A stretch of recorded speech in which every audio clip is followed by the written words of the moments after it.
And when I had the Kriya initiation, and I got the blessing from Master, and then at the Kriya initiation, as I mentioned in one of the videos or one of the talks, everything started to open up for me.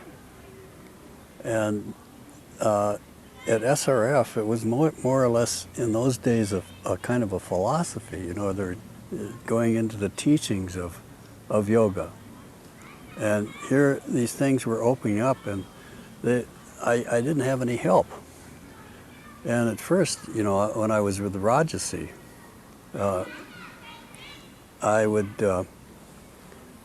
get these darshans from him, and it was like Master's darshan. I mean, the first time that I saw him, he held my hands, and he kept repeating the names of the masters, and I didn't understand what that was all about. I couldn't even understand the names of the masters, let alone understand what he was saying.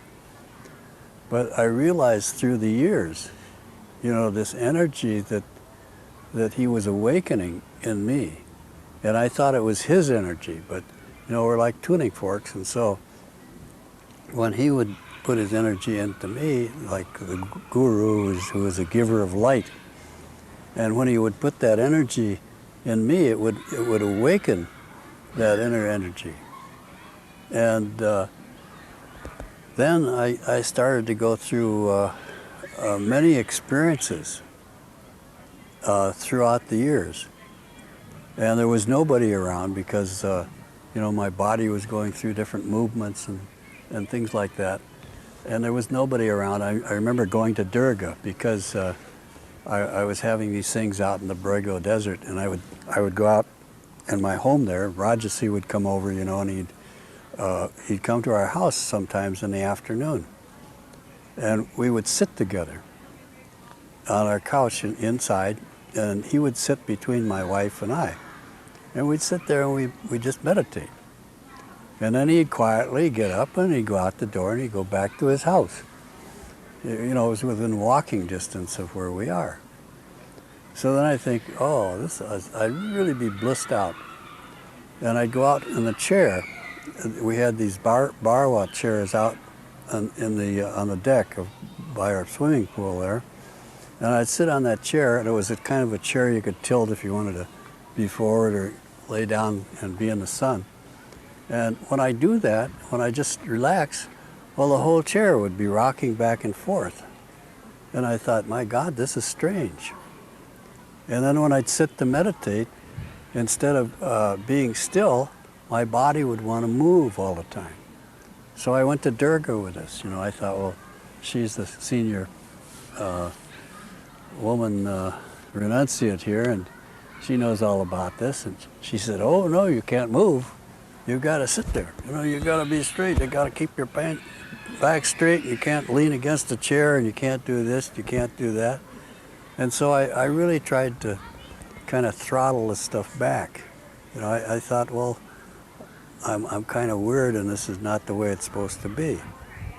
But nevertheless, it kept going stronger and stronger and stronger.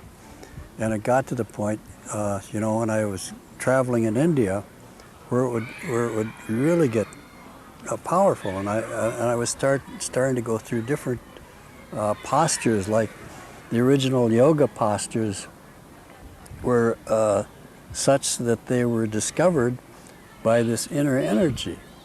And this inner energy was moving me in such a way that I was doing yoga postures that I'd never seen in books and all that sort of thing.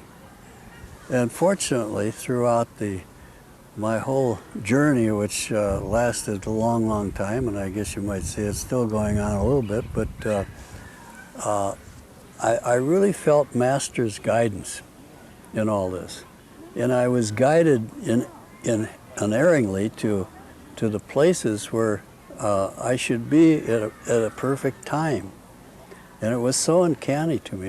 And when Rajasi was alive, you see, I couldn't really talk to him because he had this brain tumor.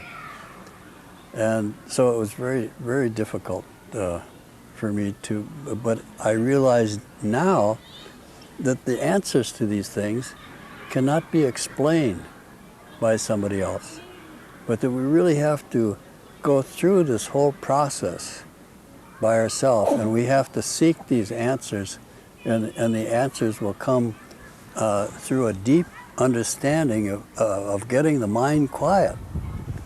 And it's really a strange thing, because we really inherently know these things, and yet we don't know them. Otherwise, you know, we'd be trying to work more with the process of going deeper within, and yet that, even that, is something that has to come at an appropriate time and in an appropriate way, because you can't force any of this stuff.